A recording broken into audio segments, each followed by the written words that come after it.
আলহামদুলিল্লাহ, ওয়াসসালাতু ওয়াসসালামু আলা রাসূলিল্লাহ, আম্মা বাদ।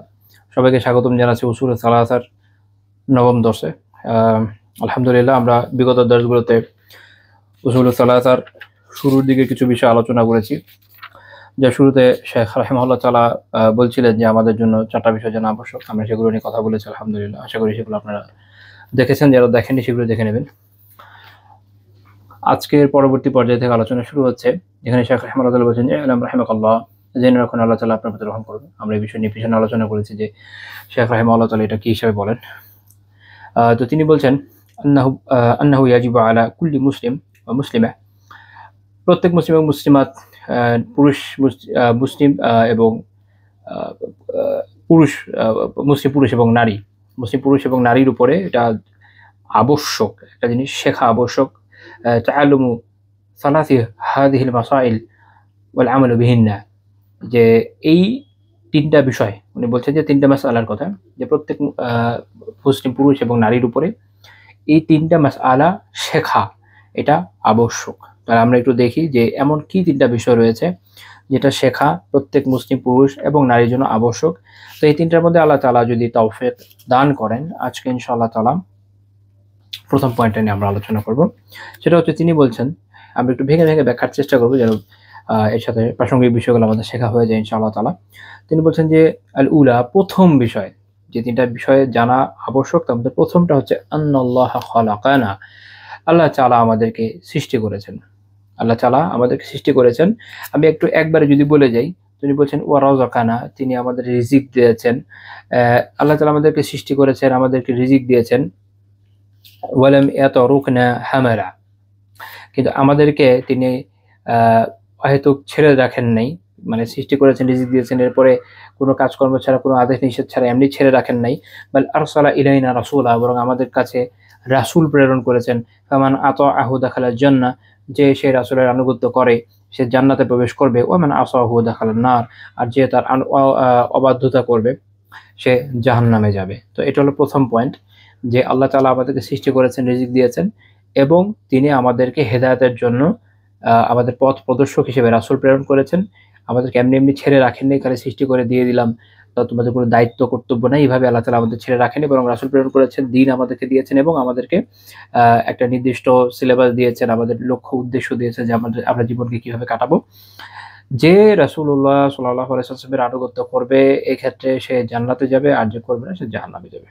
এটা হলো প্রথম পয়েন্ট, যেটা আমাদের জানা আবশ্যক। এটা হলো এক কথায় মূল কথাটা, শায়েখ যেটা আলোচনা করেছেন, লাইনটা আমরা একবারে বলে নিলাম যেন প্রথমে আমরা বুঝে নিই যে কি বিষয় নিয়ে আমরা আলোচনা করতে যাচ্ছি। এখন এই পুরো সেন্টেন্সটাকে ভেঙে আমরা কিছু বিষয় আলোচনা করব, কারণ এর মাধ্যমে আলহামদুলিল্লাহ আরো বেশ কিছু বিষয় আমাদের জানা হয়ে যাবে। তো আমরা একটু শুরু করি। শায়েখ বলছে যে আন্নাল্লাহা খালাকানা, প্রথম কথা যে আল্লাহ তাআলা, এটা আমাদের জানা আবশ্যক কি, যে আল্লাহ তাআলা আমাদেরকে সৃষ্টি করেছেন। মূলত এই পুরো প্যারাগ্রাফের ভেতরে আসলে বেশ কিছু গুরুত্বপূর্ণ বিষয় চলে এসছে। বেশ কিছু আকীদার কয়েকটি গুরুত্বপূর্ণ পয়েন্টও চলে এসেছে। প্রথম পয়েন্ট হচ্ছে আল্লাহ তাআলা আমাদের সৃষ্টি করেছেন। এটা আহলুস সুন্নাহ ওয়াল জামাতের শুধু না, পুরো মুসলিম উম্মারই আকীদা।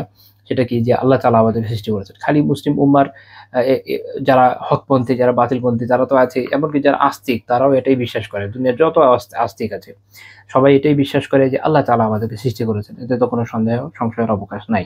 বাট একজন মুসলিম হিসেবে আমাদের এর দলিলও জানা দরকার যে আল্লাহ তাআলা আমাদেরকে কি বলেছেন। আমরা যদি কোরআনের দিকে তাকাই, যেটাকে আমরা দলিল বলতে গেলে 2 ধরনের দলিল বলতে পারি, একটা হচ্ছে সামাঈ, একটা হচ্ছে আকালী। অর্থাৎ একটা হচ্ছে শ্রবণগত দলিল, কোরআন এবং হাদিস আমাদের কি বলছে, এটা আমাদের জন্য সবচেয়ে বড় দলিল। দ্বিতীয় হচ্ছে আমাদের আকল, এই বিষয়ে আমাদেরকে কি বলে। আল্লাহ তাআলা বলেছেন হুয়াল্লাযী খালাকাকুম মিন তিন, আল্লাহ তাআলা আমাদেরকে জানাচ্ছেন যে তিনি তোমাদেরকে কাদা মাটি থেকে সৃষ্টি করেছেন। সুম্মা কাদা আজালা, এরপর একটা নির্দিষ্ট সময় নির্ধারণ করেছেন। তো প্রথমে আল্লাহ তাআলা মানুষকে যে সৃষ্টি করেছেন কাদা মাটি থেকে, সে কথাটা বললেন। এরপর জানাচ্ছেন যে সুম্মা কাদা আজালা, তোমাদের জন্য একটা নির্দিষ্ট সময় নির্ধারণ করেছেন। অর্থাৎ এখানে আমাদের যে হায়াতের কথা এটা চলে আসছে, যে কতদিন আমরা থাকবো। একজন মানুষের হায়াত, পুরা মানব জাতির হায়াত, তার কথা এখানে চলে আসছে এই আয়াতে। ওয়া আজালুম মুসাম্মা ইনদাহু সুম্মা আনতুম তামতারুন, আর একটি নির্ধারিত একটা সময় আছে যা তিনি জানেন, এরপরে তোমরা সন্দেহ করো। সূরা আনআমের 2 নম্বর আয়াত। আল্লাহ তাআলা আমাদেরকে এখানে জানিয়ে দিচ্ছেন যে আমাদেরকে কে সৃষ্টি করেছেন, আল্লাহ তাআলা সৃষ্টি করেছেন। এবং শুরুতেই এই আয়াতের শুরুতে আল্লাহ তাআলা বলছেন যে তিনি মানুষকে কাদা মাটি থেকে সৃষ্টি করেছেন। এ প্রসঙ্গে রাসূলুল্লাহ সাল্লাল্লাহু আলাইহি ওয়াসাল্লাম এর একটি হাদিস উল্লেখ করা যেতে পারে। ইমাম আবু দাউদ রাহিমাহুল্লাহ তাআলা তার সুনানে উল্লেখ করেছেন 4693 নম্বর হাদিস, ইন্নাল্লাহা খালাকা আদামা মিন কাবাদাতিন কাবাদাহা মিন জামি'in আরদ, যে আল্লাহ তাআলা আদম আলাইহিসসালামকে এমন এক মুষ্টি মাটি থেকে সৃষ্টি করেছেন যেটা পুরো দুনিয়া সব জায়গা থেকে নেওয়া হয়েছে, সব মিলিয়ে তৈরি করা হয়েছে। ফলে যেটা হয়েছে ফাজাআ বানু আদম আলা কাদরিল আরদ, কাজেই পুরো বনু আদম এই জমিন অনুযায়ী হয়েছে। তারপর তিনি ব্যাখ্যা করছেন জাআ মিনহুমুল আহমার ওয়াল আবিয়াদ ওয়াল আসওয়াদ ওয়া মিন ফারিক। তো মানে মানুষের মধ্যে কেউ হয়েছে লাল, কেউ হয়েছে ফর্সা, কেউ হয়েছে কালো, এবং কেউ এদের মধ্যবর্তী, আমরা যেটা বলি শ্যামলা বা এরকম হয়েছে। ওয়াস-সাহলু ওয়াল হুজনু ওয়াল খাবিথ ওয়াত তাইয়্যিব, তারপরে কেউ খুব সহজ ধরনের হয়েছে, কেউ খুব বিষণ্ণ ধরনের হয়েছে, কেউ খবিথ ধরনের হয়েছে, কেউ ভালো হয়েছে, উত্তম হয়েছে। অর্থাৎ তার যে সৃষ্টি উপাদান তার উপর এটা একটা প্রভাব পড়েছে তার সৃষ্টির উপরে। অর্থাৎ যেই সৃষ্টি উপাদান দিয়ে তাকে তৈরি করা হয়েছে, সে মাটি যেখান থেকে নিয়ে বানানো হয়েছে, আদম আলাইহিসসালামকে যেহেতু সব ধরনের মাটি থেকে নিয়ে বানানো হয়েছে দুনিয়ার, তো এই সবকিছুর একটা ফল তার প্রয়োজনীর মধ্যে, তার বংশধারার মধ্যে বিস্তারিত বা বিস্তার লাভ করেছে আরকি। তো এইটা শেখ আলবানী রাহমাতুল্লাহি হাদিসকে সহিহ বলেছেন। তাহলে এখান থেকে আমরা জানলাম যে মানব জাতিকে সৃষ্টি করেছে মাটি দিয়ে। তো এক তো হচ্ছে আমরা জানলাম যে আল্লাহ তাআলা আমাদেরকে সৃষ্টি করেছেন। এটা আমরা আয়াত থেকে দেখলাম, হাদিস থেকে দেখলাম। আরেকটা বিষয় আমরা এখান থেকে এটাও বুঝলাম যে মানুষ কোনো বিবর্তন থেকে উদ্ভূত প্রাণী নয়।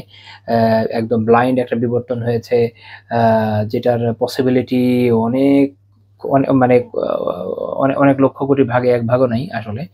এবং ফ্রম নোহোয়্যার একটা কথা নাই বার্তা নাই কোনো একটা জায়গা যেটা আসলে কিছুই না, নাথিং, সেই নাথিংনেস এর মধ্যে একটা বিস্ফোরণ হয়ে সামথিং তৈরি হয়ে যাওয়া, এটাও আসলে একটা অদ্ভুত বিষয় যদি কোনো স্রষ্টা না থাকে। এটাই বোঝা যাচ্ছে যেটা হইতে পারে না। এটা হতে পারে না, বরং ইসলাম আমাদেরকে জানিয়ে দিচ্ছে যে আমরা পুরো মানব জাতি, আল্লাহ তাআলা আমাদেরকে তৈরি করেছেন। আদম আলাইহিসসালামকে আল্লাহ তাআলা সরাসরি বানিয়েছেন। তিনি নিজের হাতে তাকে সৃষ্টি করেছেন এবং তাকে সৃষ্টি করেছেন পৃথিবীর মাটি দিয়ে, এবং তার প্রভাব পুরো বনু আদমের মধ্যে রয়েছে। তো আমরা এখান থেকে জানলাম যে আল্লাহ তাআলাই আমাদের সৃষ্টি করেছেন। এছাড়া কোরআনে অন্যান্য জায়গায় আল্লাহ তাআলা বলেছেন, যেমন সূরা আস-সাফফাত ৯৬ নম্বর আয়াতে বলছেন, আল্লাহু খালাকাকুম ওয়া মা তা'মালুন, আল্লাহ তাআলা তোমাদের সৃষ্টি করেছেন এবং তোমরা যা করো তাকে সৃষ্টি করেছেন। তার মানে হচ্ছে এই যে আমাদের যে কর্মগুলো, এটাও আল্লাহ তাআলার সৃষ্টি। আমাদের কর্ম আল্লাহ তাআলার সৃষ্টি। এরকম না যে আল্লাহ তাআলা শুধু আমাদেরকে সৃষ্টি করেছেন, আমাদেরকে কর্মগুলোকে সৃষ্টি করেন নাই, এরকম না। আল্লাহ তাআলা সবই সৃষ্টি করেছেন। আল্লাহ বলছেন আল্লাহু খালিকু কুল্লি শাই, আল্লাহ তাআলা সবকিছুর স্রষ্টা। সূরা আজ-জুমারের ৬২ নম্বর আয়াত। তাহলে মানব থেকে নিয়ে পৃথিবীর সবকিছুর স্রষ্টা কে? আল্লাহ তাআলা। এখন কেউ যদি মনে করে যে না মানুষ, আচ্ছা মেনে নিলাম মানুষ হচ্ছে আল্লাহ তাআলা সরাসরি বানিয়েছেন, বাকিগুলো সরাসরি বানান নাই, বাকিগুলো একা একা উদ্ভূত হয়েছে, এটাও হওয়ার সম্ভাবনা নাই। এই আয়াত বলছে যে আল্লাহ তাআলা এই কুল কায়নাতের সবই তিনি সৃষ্টি করেছেন, যা মৌলিক বিষয় ছিল এবং বিভিন্ন প্রাণী, উদ্ভিদ, এভরিথিং এটা আসলে বানিয়েছে কে? আল্লাহ তাআলা। আল্লাহ তাআলা বলেছেন ওয়া মা খালাকতুল জিন্না ওয়াল ইনসা ইল্লা লিয়াবুদুন, সূরা আয-যারিয়াতের ৫৬ নম্বর আয়াত। এখানে আল্লাহ তাআলা আমাদের বলে দিচ্ছেন যে তিনি মানুষকে এবং জিনকে এবং মানুষকে দুটো জাতিকে আল্লাহ তাআলা বানিয়েছেন। এইজন্য তার একটাই ডিউটি, সেটা হচ্ছে আল্লাহ তাআলার ইবাদত করা। উদ্দেশ্য এটাই, আল্লাহ তাআলার ইবাদত করা। তো আমরা সামাঈ বা আ কোরআন এবং সুন্নাহর যে দলিল এটা জানলাম। আরেকটা দলিল হয় সেটা হচ্ছে আকলী দলিল। মানুষের মেধা, মানুষের মনন, মানুষের যে আকল, সেটা আমাদেরকে কি বলছে। আল্লাহ তাআলা নিজেই সেটাও জবাব আল্লাহ তাআলা কোরআনে দিয়েছেন সূরা আত-তুরের ৩৫ নম্বর আয়াতে আল্লাহ তাআলা বলেছেন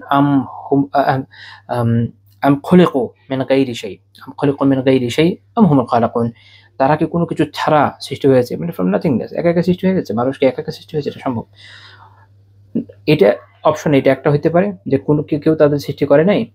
তারা পুরো মানবজাতি একা তৈরি হয়ে গেছে। এখন তার তো উপাদান আছে।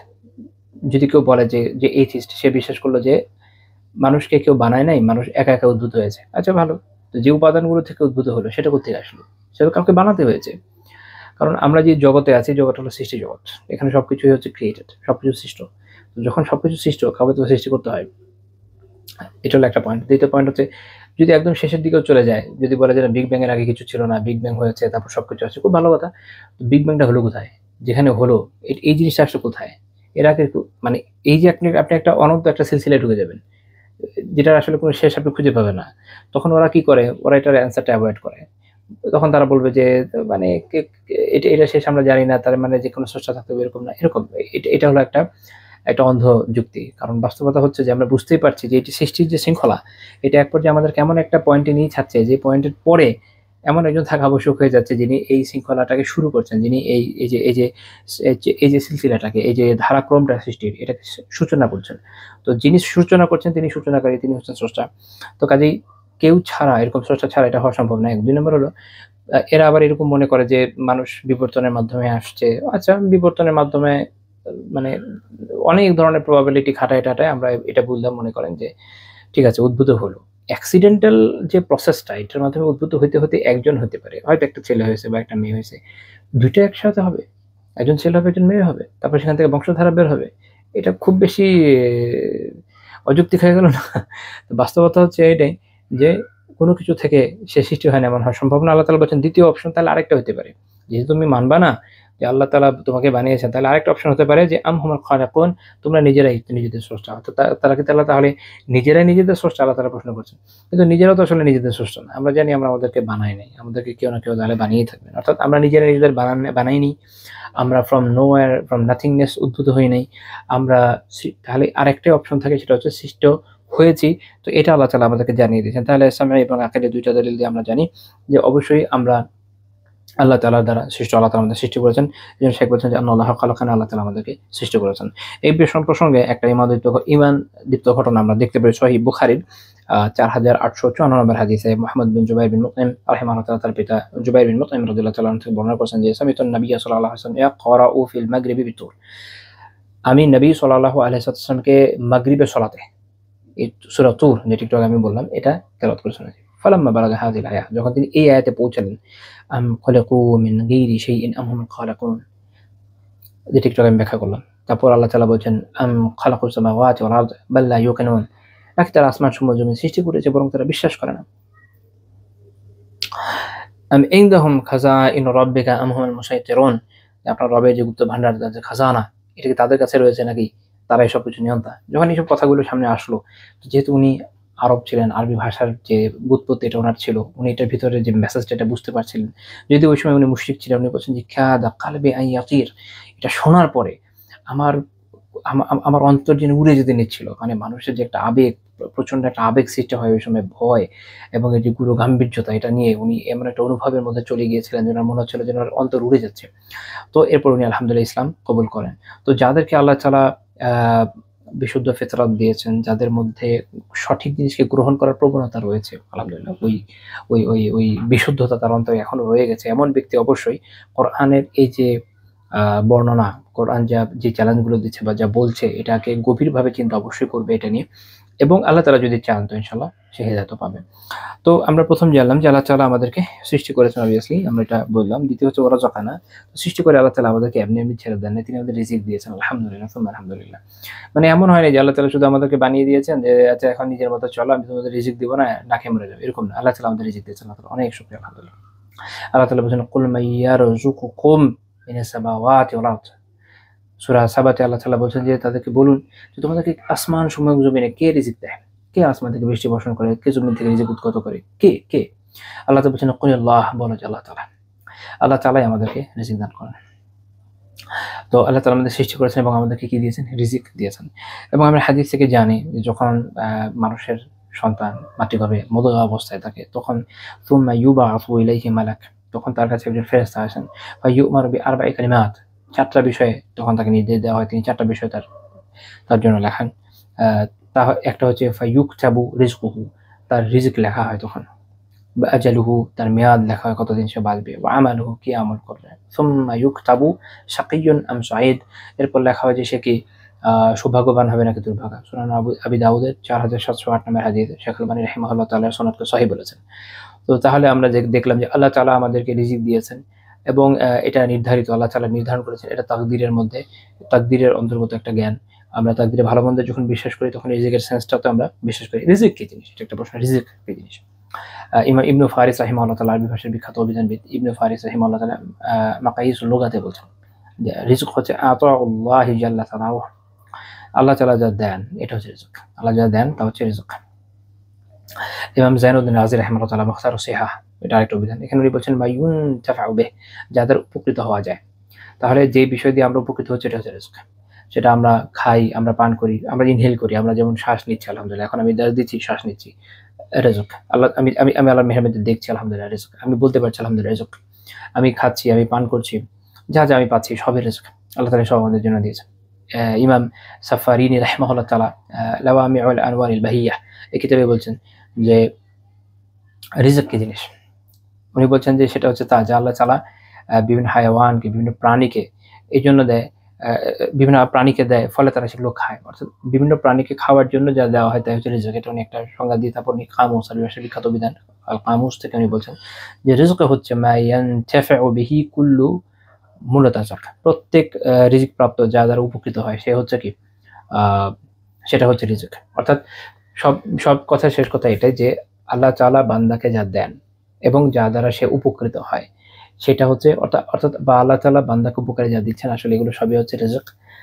সেটা অনেক ব্যাপক বিষয়। আমরা যেমন মাত্র বলছিলাম যে আমরা যা খাই, যা আবার যে খাচ্ছি, পান করছি, আমরা যে উপভোগ করছি জীবনের বিভিন্ন ক্ষেত্রে সবই আসলে রিজকের অন্তর্ভুক্ত। তো রিজকে ২ ভাগে ভাগ করা যায়। ২ ভাগে। একটা হচ্ছে খাস, একটা হচ্ছে আম। প্রথমে আমে আসেন, ব্যাপক ক্ষেত্রে রিজক জিনিস। ব্যাপক রিজক মানে হচ্ছে আল্লাহ তাআলা যে রিজিক সবাইকে দেন। মানে যে ধরনের হালাল, হারাম, মুসলিমকে যা দেন, কাফেরকে যা দেন বা বিভিন্ন ধরনের হালাল জিনিস হোক, হারাম জিনিস হোক, এসবই কোনো না কোনো ফর্মে রিজক। এটা হচ্ছে আম, রিজকের আম অর্থের মধ্যে যায় বা ব্যাপক অর্থের মধ্যে যায়। যেমন আল্লাহ তাআলা বলছেন সূরা হুদের ৬ নম্বর আয়াতে, ওয়ামা মিন দাব্বাতিন ফিল আরদি ইল্লা আলা আল্লাহি রিজকুহা, যে জমিনের বিচরণশীল যত প্রাণী রয়েছে তাদের প্রত্যেকের রিজকের দায়িত্ব আল্লাহ তাআলার। প্রত্যেকের রিজক আল্লাহ তাআলাই দেন। তো এই যে আল্লাহ তাআলা রিজিক দিচ্ছেন, কাফিরদেরও দিচ্ছেন, মুশরিকদেরও দিচ্ছেন, মুসলিমদেরও দিচ্ছেন। আবার মানুষকে দিচ্ছেন, প্রাণীকেও দিচ্ছেন। এই সব হচ্ছে আম, ব্যাপকভাবে রিজক। এখন দেখেন একটা জিনিসই আঙ্গুরটা হালাল খাবার। এটা মূল জিনিসটা ভালো। এখন এটাকে যখন কেউ মদে রূপান্তরিত করছে, জিনিসটা হারাম হয়ে যাচ্ছে। বাট ওটাও এক ধরনের রিজক এবং এটা আম বা ব্যাপক হুকুমের মধ্যে পড়ে। আর এটা হচ্ছে খাস, বিশেষভাবে। আমরা যখন বলি যে আল্লাহ তাআলা বান্দাকে পাপের জন্য রিজিক থেকে বঞ্চিত করেন এই, তখন এই খাস রিজিকের কথা বলি। আমরা আম রিজিকের কথা বলি না। খাস রিজিক কি? যেটা হালাল, যেটা মুমিনদের জন্য আল্লাহ তাআলা বরাদ্দ করেছেন। অর্থাৎ যেই রিজিক হালাল রিজিক আল্লাহ তাআলা মুমিনদেরকে দিয়ে থাকেন সেটা হচ্ছে খাস রিজিক, সেটা হচ্ছে বিশেষ ধরনের রিজিক। তাহলে আমরা এটা যখন বুঝবো আমাদের কিছু কনফিউশন ক্লিয়ার হয়ে যাবে। অনেকে মনে করে যে আচ্ছা আমরা শুনি যে পাপের কারণে মানুষ রিজিক থেকে বঞ্চিত হয়, কিন্তু আমরা দেখি অনেক পাপিষ্ঠ পায়। হ্যাঁ পায়, সেটা হচ্ছে আম রিজিক। অন্যদিকে আপনি নেক আমলের কারণে আলহামদুলিল্লাহ যে রিজিক পাচ্ছেন খাস রিজিক, যেটা হালাল রিজিক, তয়্যিব উত্তম রিজিক, যেটা বরকতপূর্ণ রিজিক। আল্লাহ তাআলা আমাদেরকে হালাল বরকতপূর্ণ উত্তম রিজিক পাওয়ার তৌফিক দান করেন, আমিন। তো আল্লাহ তাআলা আমাদেরকে সৃষ্টি করেছেন, আল্লাহ তাআলা আমাদেরকে রিজিকও দিয়েছেন, আলহামদুলিল্লাহ। আল্লাহ তাআলার শুকরগুজারি করি আমরা যে তার মেহেরবানিতে আমরা রিজিক পাচ্ছি। আচ্ছা, তো এই দুইটা আল্লাহ তাআলা আমাদেরকে দিয়েছেন, সৃষ্টিও করেছেন, সৃষ্টি করার পরে সাস্টেইন করার জন্য, টিকে থাকার জন্য রিজিক দিয়েছেন। আচ্ছা, এইটুকু দিকে আমাদেরকে এমনি ছেড়ে দিয়েছেন, যেটা অনেক সময় এথিস্টরা মনে করে যে আমাদের তো আসলে কিছু যায় আসে না, আমাদের যেভাবে ছেড়ে দিয়েছে আমরা আমাদের মধ্যে চলবো, আমাদের কোনো জীবনের লক্ষ্য উদ্দেশ্য নাই, আমরা শুধুমাত্র এনজয় করবো। না, শাইখ বলছেন এখানে এই আলোচনায় করছেন যে ওয়ালাম ইয়াতরুকনা হামালা, এবং আল্লাহ তাআলা আমাদেরকে একদম এইভাবে ছেড়ে দেন নাই যে দিনে রাতে আমরা জাস্ট ঘুরে বেড়াবো, আমাদের কোনো দায়িত্ব কর্তব্য নাই, নাথিং, এরকম না। আল্লাহ তাআলা সূরা আল কিয়ামাতের ৩৬ নম্বর আয়াতে বলছেন আইয়াহসাবুল ইনসানু আইয়ুতরাকা সুদা, মানুষ মনে করে তাকে এমনি ছেড়ে দেওয়া হবে। এমনি ছেড়ে দেবে মানে হচ্ছে যে তাকে শরিয়ার কোনো বিধিবিধান তাকে দেওয়া হবে না, তাকে হিসাব নেওয়া হবে না, এভাবে সে মনে করছে। না, ইমাম মুজাহিদ রাহিমাহুল্লাহ তাআলা, ইমাম শাফি রাহিমাহুল্লাহ, তারপর হচ্ছে ইমাম আব্দুর রহমান বিন যায়েদ বিন আসলাম রাহিমাহুল্লাহ, ওনারা বলছেন যে এর মানে হচ্ছে ইয়ানি লা ইউমারু ওয়া লা ইউনহা, যে তাদেরকে কোনো শরিয়তের কোনো আদেশ দেওয়া হবে না বা নিষেধ দেওয়া হবে না, এরকম না।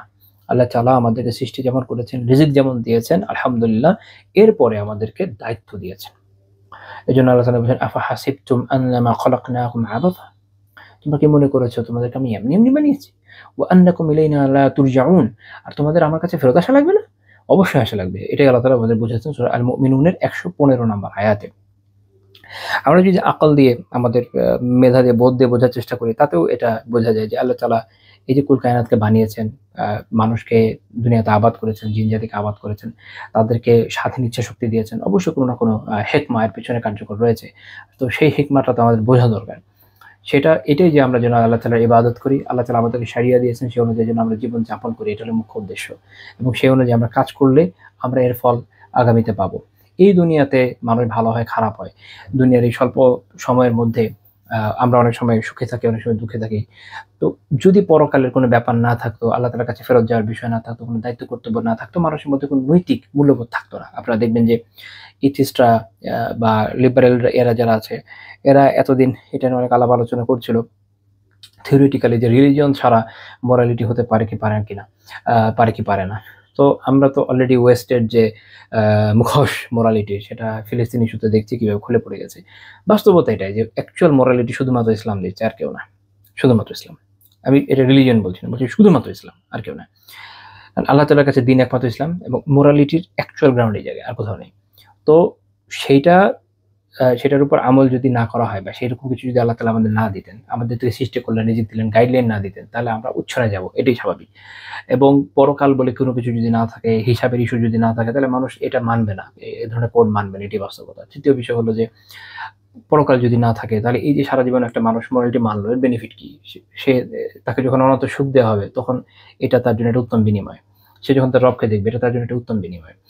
এর বিপরীত দিকে যে গুনার মধ্যে লিপ্ত, অনেক বড় বড় পাপ করছে, এক একজন বড় স্বৈরশাসক যারা তাগুতেরা রয়েছে, কি পরিমাণ মানুষকে অত্যাচার, নিগ্রহ, নিপীড়ন করেছে, তাকে একবার ফাঁসি দিলেও তো আসলে পোষাচ্ছে না। তো তারও তো একটা সেরকম অনন্ত সাজা দরকার, তারও বন্দোবস্ত ওখানে আছে। তো মূল কথা এখানে যে সৃষ্টি কেমনভাবে সৃষ্টি করা হয়েছে, যে এটার মেকানিজম এভাবেই কাজ করা উচিত, যেটা আমাদের আকলই বলে যে অবশ্যই আমাদের একটা গাইডলাইন থাকা উচিত, যেটা আমরা ফলো করব, এবং সেই গাইডলাইন অনুযায়ী এগিয়ে গিয়ে আমরা পরকালে আল্লাহ তাআলার সাথে মিলিত হব, সেখানে আমরা হিসাব নিকাশের মুখোমুখি হব, এবং সেখানে যারা ভালো করেছে তারা ভালো প্রতিদান পাবে, যে খারাপ করেছে তার খারাপের প্রতিদান পাবে।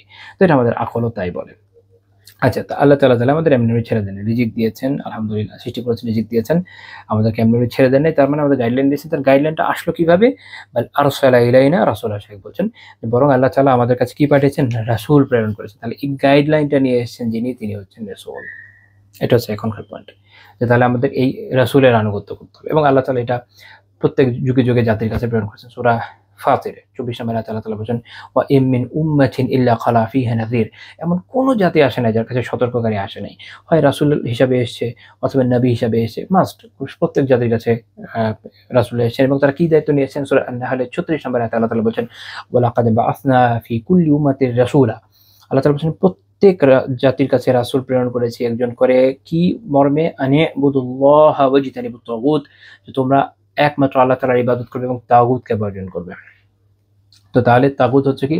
আল্লাহ তাআলার বিপরীতে, আল্লাহ তাআলার দ্বীনকে বাধা দেওয়ার ক্ষেত্রে যত ধরনের শক্তি থাকলে সব বিভিন্ন ধরনের তাগুত থাকে। এটার আবার আলাদা আলোচনা আছে, এটাতে আমরা এখন যাব না, ওটা আমাদের আপাতত আলোচ্য বিষয় না।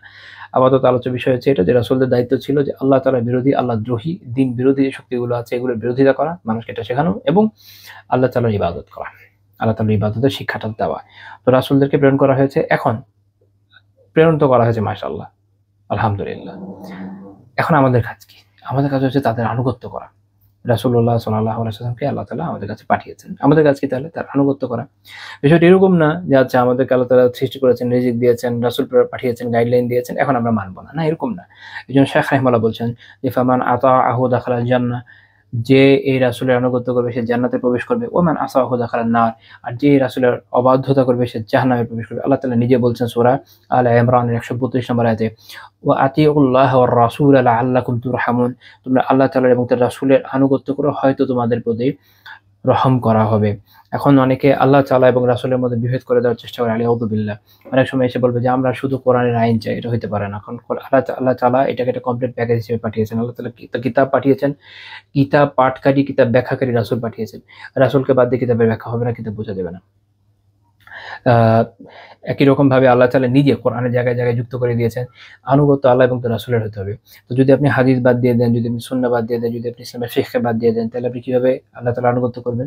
কারণ রাসূলের আনুগত্য তো তখন হবে না। আপনি রাসূলের সিরা পড়বেন না, আপনি রাসূলের পড়বেন না, হাদিস পড়বেন না, আপনি রাসূলের শিক্ষাকে অ্যাকসেপ্ট করবেন না। আপনার মনে হচ্ছে যে শুধুমাত্র আমি কোরআন দিয়ে বুঝে যাবে সবকিছু। It's not possible. আল্লাহ তাআলা নিজেই রাস্তা রাখেন নাই। উনি বলছেন আতিউল্লাহ ওয়ার রাসূলা, আল্লাহ তাআলা এবং তার রাসূলের আনুগত্য করুন। কারণ আনুগত্য কিভাবে করবেন?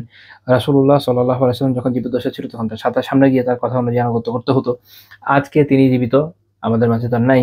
এখন উনি বারজাখে জীবিত, এটা আলাদা আলাদা একটা জীবন, এবং এটা অনেক আলা মাকামের জীবন, আর 10 জন মানুষের থেকে অন্যরকম। বাট দুনিয়ার উপরের যে জীবন, এটা তো আর নাই, সেটা বোঝাতে চেয়েছি। তো এখন দুনিয়াতে তিনি আমাদের মাঝে জীবিত অবস্থায় নাই। এখন এই অবস্থায় তো আমাদের পক্ষে তার কাছে গিয়ে আর আদেশ নির্দেশ নিষেধ নেওয়া সম্ভব না। তাহলে আমরা কোত্থেকে নিব? আমরা এটা নিব হাদিস থেকে, সুন্নাহ থেকে, তিনি আমাদের জন্য যা রেখে গিয়েছেন। তো কাজেই এই দুইটাকে পার্থক্য করার কোনো সুযোগ নেই। কোরআনকে সুন্নাহকে পৃথক করার কোনো সুযোগ নাই। ইসলামী ফিকহ, ইসলামের যে বুঝকে, এটাকে পৃথক করার কোনো সুযোগ নেই।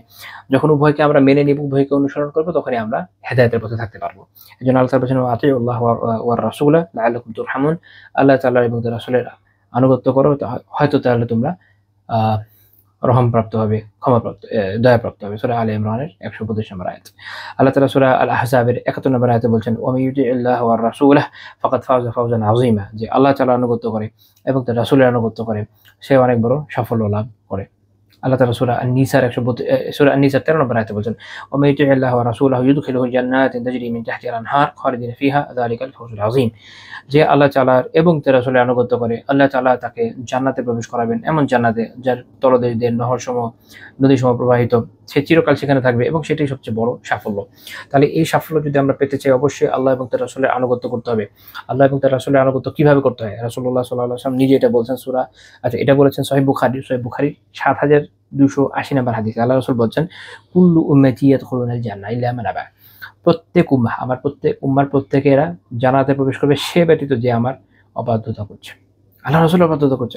এখন সাহাবীরা জিজ্ঞেস করলেন যে, ইয়া রাসূলুল্লাহ ওয়া মান ইয়াবা, ইয়া আল্লাহর রাসূল সাল্লাল্লাহু আলাইহি ওয়াসাল্লাম, কে আপনার অনানুগত্য করবে, কে আপনার অবাধ্যতা করবে? আল্লাহ রাসূল বললেন, মান আতাআনি দাখালাল জান্নাহ, যে আমার আনুগত্য করবে। আচ্ছা, দুঃখিত। আল্লাহ রাসূল বলছেন যে ইল্লা মান আবা, যে আমাকে অস্বীকার করবে। তো সাহাবীরা বললেন যে কে আপনাকে অস্বীকার করবে? রাসূলুল্লাহ সাল্লাল্লাহু আলাইহি ওয়াসাল্লাম বললেন যে মান আতাআনি দাখালাল জান্নাহ, যে আমার আনুগত্য করবে সে জান্নাতে প্রবেশ করবে, ওয়া মান আসানি ফাকাদ আবা, আর যে আমার অবাধ্যতা করবে সে আমাকে অস্বীকার করবে।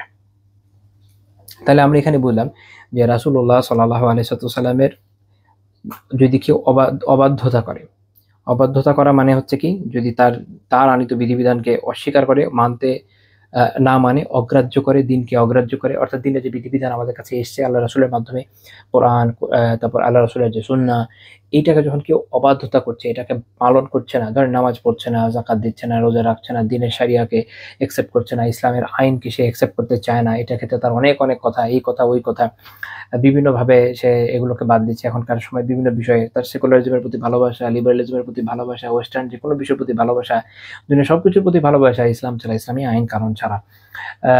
ইসলাম বলছে যে আল ওয়ালা ওয়াল বারা নীতিমালা আছে, কিভাবে মানে মুসলিমদের প্রতি যে ভালোবাসার একটা বিষয় আছে, কুফারদের প্রতি এক ধরনের দূরত্বের একটা বিষয় আছে শরিয়াতে, সেটাকে সে মানতে নারাজ।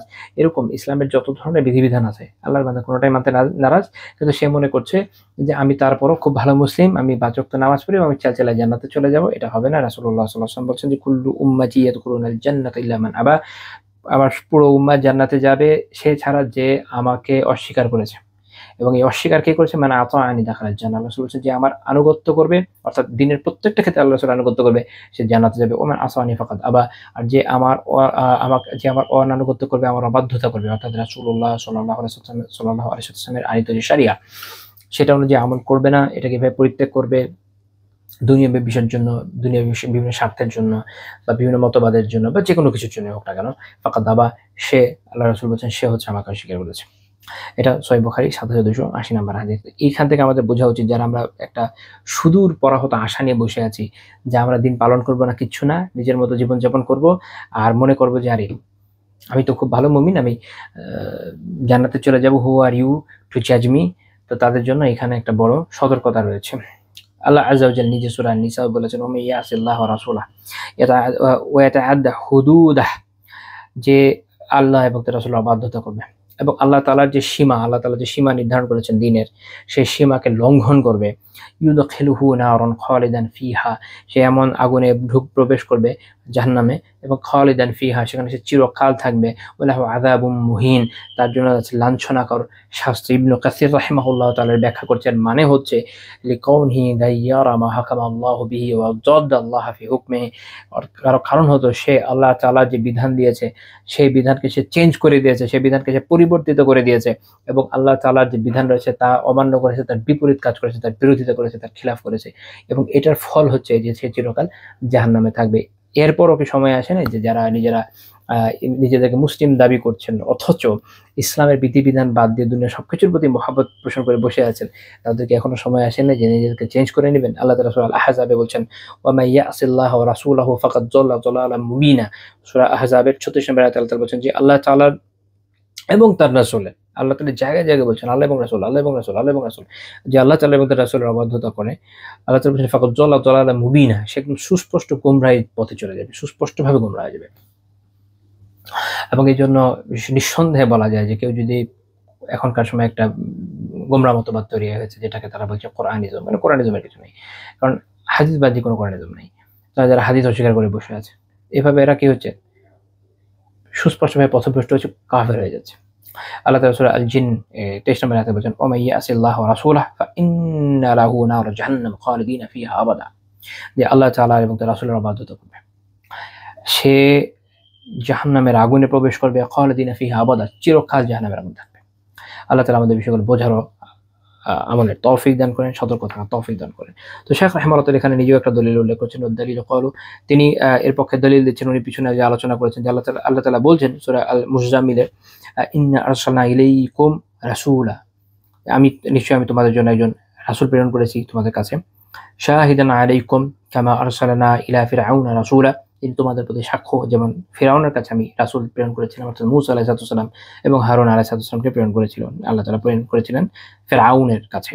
ফাআসা ফিরআউনুর রাসূল, অতঃপর ফিরআউন রাসূলের অবাধ্যতা করেছে।